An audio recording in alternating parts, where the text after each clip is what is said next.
Any other questions anyone would like to ask? Dr. Sive there. Anthony, I was just looking at your background, and you've got behaviours, mindsets, values and culture. How, during that transformation, how did you then maintain that culture?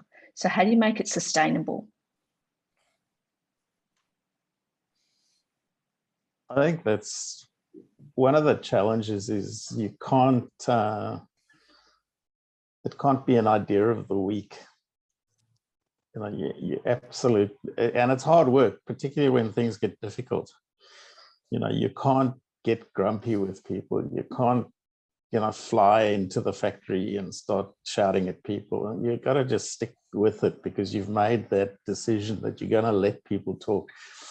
And they're not going to talk easily because, you know, it might be 30 years work career where they haven't been allowed to talk. You just got to stick with it. Really, really, really importantly, you've got to stick with it.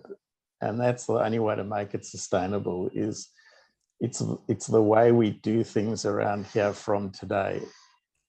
And it's just, that's it. And we're not going to, and that's one of the challenges is if it's not from the top. And one of the things that happened in the Banking Royal Commission is the word culture came up. And so today, one of the things boards have to do is consider culture. And the reason is because it's got to be everybody in the organization, because if the board's not on board, you know, not on board and they mess up, then the guys on the front line just stop. And so you thought it was all going well, and then suddenly the guys on the front line stop talking. You say, why? Because the board's not on board. You know, it's everybody.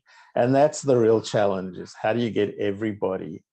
And so in fact, the Blue Bus training in any session, and it's kind of 18 people do what's called the Edge, which is a 2-day kind of introduction and getting you started. And the guys can talk more eloquently about the program than I can. But one of the really important things was to make sure that in any one of those groups of 18, everybody was represented in the group. So there were frontline workers to the board. And so the frontline guys saw the board doing the same training, and you'd be in a group of 6, and there could be the chairman of the board and the floor sweeper from Coffs Harbour doing the training and doing the same thing and having to do the same plays and having to discuss why is this blue behavior and why is this red behavior. And so it's got to be pervasive, and that's the only way to maintain it. As soon as senior guys jump ship, you lose everybody else really quickly. Certainly. Just on that, I think it's one little story I could share about Anthony, because my background's mining and manufacturing, but many years in there. What do you think most regular workers do? Like, because the reality is the frontline workers that are under a lot of stress as we involved, when they see a managing director or a CEO walking onto the shop floor or out into the pit, what's the mindset of most workers, do you think, of frontline workers? They get really excited and wave to the CEO and the managing director? Or do you think they're starting to think, oh no, if I've got my earplugs, my gloves, I've done my pre-start check, I'm not going to get pinged? I think a lot of you would probably agree that a lot of our frontline leaders, when they see a managing director or a CEO come on their site, they're thinking, oh dear, what are they doing here? And they go into that defensive mode because that psychological safety has gone out the window. But the interesting thing, Anthony, whenever you went to site and I went to site with you, the first thing you do is you'd say, no, we're not having a coffee, we're going to walk the floor. You get out there and walk the floor.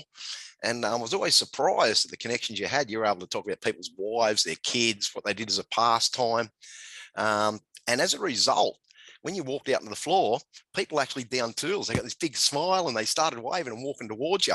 Whereas my understanding in manufacturing mining is you see the boss come and you get really busy all of a sudden and turn your back to them. So that way, if I don't make eye contact with you, you won't talk to me and I can't get pinged doing the wrong thing. Was that something you did consciously?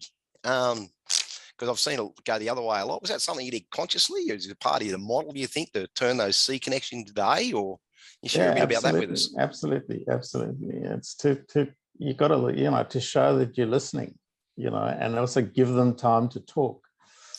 A plant I ran in Sydney had a high Vietnamese community, and a large number of Vietnamese people working, and a lot of them, their English wasn't brilliant, and then it's noisy and you're wearing earplugs. And so communication's not that easy. And the thing is, you just got to sit and listen. You got to stand there and ask them to tell you what they think, but listen, and then make sure if you don't understand that you ask them again to explain it. And, you know, eventually you do understand it and you get some real insights, you know, you go, wow, I didn't realize that was going on. I just didn't understand. And this guy tells you stuff and wow, that's unbelievable. You know, and that, you know, and then he's, next time he sees you, he wants to tell you some more, you know, because he didn't tell you. And I always say to him, you know, if there's something pressing that you want to talk to me about, you know where to come and find me. And in fact, when I started, everybody in the senior ranks had their own office, and I made the whole office open plan, not because I like open plan, but because I wanted to make sure that the guys on the shop floor knew if they wanted to come and see me, there was no door or no wall in the way. They knew where I was. And I'd say to them, do you know where I sit? And they'd go, yes. I said, so you can walk up there and come and talk to me. You know, and they'd grab me up the carpet and stuff on their way in. And that was great because at least they were coming to talk, you know, and we didn't mind the floor, you know, getting grubby for that sort of thing.